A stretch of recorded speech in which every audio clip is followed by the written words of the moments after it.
Games. At umpisahan natin mga ka-vibes ang balitaan sa lindol sa labas ng bansa.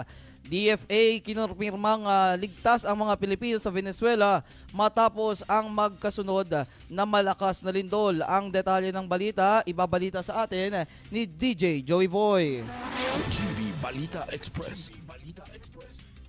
Iko, magandang umaga. Kinumpirma nga ng Department of Foreign Affairs o DFA na wala silang naitalang Pilipinong nasugatan o nasawi matapos ang dalawang malalakas na lindol na tumama sa Venezuela.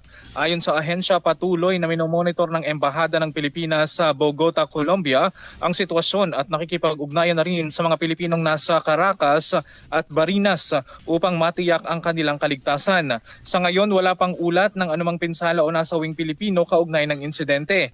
Pinayuhan naman ng DFA ang mga kababayan sa Venezuela na manatili sa ligtas na lugar at sundin ang mga abiso ng lokal na pamahalaan.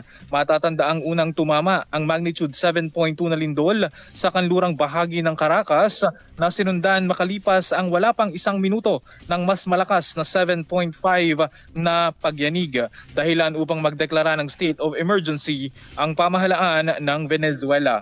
Para sa GV Balita Express, ito si DJ Joey Boy sa GV 99.9, your good vibes. Maraming salamat DJ Joey Boy.